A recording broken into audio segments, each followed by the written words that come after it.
மாண்புமிகு முன்னாள் முதல்வர் திரு ஓ பன்னீர்செல்வம் அவர்கள். மாண்புமிகு பேரவைத் தலைவர் அவர்களே, மாண்புமிகு எதிர்க்கட்சி தலைவர் அவர்களுக்கும், மாண்புமிகு புதிதாக பொறுப்பேற்றுள்ள மாண்புமிகு முதலமைச்சர் அவர்கள் தலைமையிலான புதிய அரசுக்கும், இங்கே அமர்ந்திருக்கின்ற சக சட்டமன்ற உறுப்பினர்களுக்கும், எங்களின் பேச்சுக்களை கேட்டு ரசிக்க மாடத்தில் வந்து அமர்ந்திருக்கும் பார்வையாளர்கள் அனைவருக்கும் முதற்கண் எனது வணக்கத்தை தெரிவித்துக் கொண்டு எனது உரையை தொடங்குகிறேன். இந்த சட்டமன்றம் எத்தனையோ வித்தியாசமான சூழல்களை கண்டிருக்கிறது. ஆனால் இந்த அரசு ஏற்படுத்தியிருக்கும் சூழல் என்பது வித்தியாசத்திலேயே வித்தியாசமானது. செய்வதை மட்டும்தான் சொல்வோம் என்று ஆணித்தரமாக அள்ளித்தளித்த வாக்குறுதிகளை தாங்களும் மறந்து மக்களும் மறந்திருப்பார்கள் என்றெண்ணி தனது முதல் நிதிநிலை அறிக்கையும் வேளாண் நிதிநிலை அறிக்கையும் தாக்கல் செய்துள்ளது இந்த அரசு. அதிலும் பெயர் மாற்ற பட்டியல் போல் வெளியான இந்த நிதிநிலை அறிக்கை தேர்தலின் போது சொன்ன கஜானா காலி என்ற பிரச்சாரத்தை கேள்விக்குறியாக்கிவிட்டது. இதை பார்த்து ஆச்சரியக்குறியில் கூட விக்கித்து நிற்கின்ற சூழ்நிலை இன்றைக்கு ஏற்பட்டிருக்கிறது. இந்த அரசு ஆட்சி பொறுப்பேற்ற பின் அரங்கேறிய காட்சிகளை நான் திரும்பி பார்க்கிறேன். மாண்புமிகு முதலமைச்சர் அவர்கள் துறை ரீதியான ஆய்வுகளை மேற்கொண்டார்கள். பட்ஜெட்டுக்கு முன்னதாக மீண்டும் ஆய்வு செய்தார்கள். மாண்புமிகு அமைச்சரவை கூட்டம் நடந்தது. அதில் இந்த தேர்தல் அறிக்கையில் சொல்லப்பட்ட வாக்குறுதிகளுக்கான செயல் திட்டம் உருவாக்கப்பட்டுள்ளது என்ற செய்தியும் வெளியானது. அதற்கு வெற்றி தமிழக திட்டங்கள் என்றெல்லாம் அலங்காரமாய் பெயர் சூட்டப்பட்டு அறிக்கைகளாகவும் வெளிவந்தது.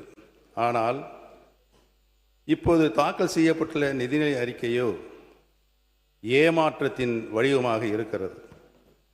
திருப்புகின்ற பக்கமெல்லாம் நம்முடைய திராவிடல் மாடல் அரசின் சாதனை திட்டங்கள் தான் ஜொலித்து கொண்டு இருக்கிறது.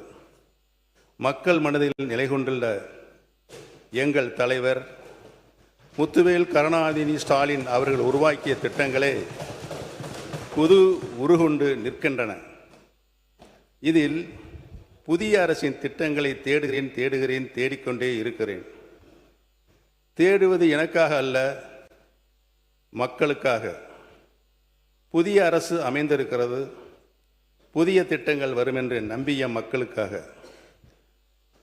கலைஞர் மகளிர் உரிமை திட்டம் பெண்களின் வாழ்வாதாரத்திற்கும் சுயமரியாதைக்கும் துணை நின்ற திட்டம்.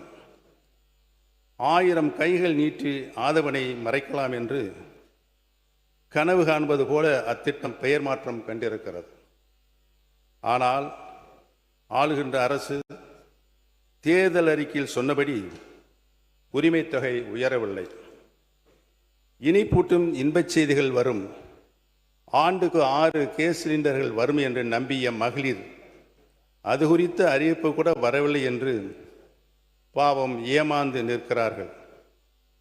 கல்வி ஒன்றே யாராலும் திருட முடியாத சொத்து என்பதை எல்லா தருணங்களும் எடுத்துச் சொல்லி கல்விக்கும் மாணவர்களுக்கும் பொற்காலமாக விளங்கிய திராவிட மாடல் வழங்கிய ஒளியில் இந்த அரசு நடைபோடும் என எதிர்பார்த்தோம். ஆனால் மாணவர்களின் இடைநிற்றலை தடுக்க 15,000 ரூபாய் நிதியுதவி என்ற அறிவிப்புகளை அதற்குண்டான திட்டங்களோடு கூட இந்த அறிக்கையில் காணவில்லை. நாடே திரும்பி பார்த்து பல்வேறு மாநிலங்களும் கை கொண்ட திட்டம் விடியல் பயணம். இதனை விரிவுபடுத்தி அனைத்து அரசு பேருந்துகளிலும் மாநிலம் முழுவதும் எங்கு வேணாலும் பயணிக்கலாம் என்ற நிலையை ஏற்படுத்தி சொன்ன சொல்லை காப்பாற்றுவீர்கள் என மகளிர் நம்பினர். ஆனால் அதிலும் ஏமாற்றம்.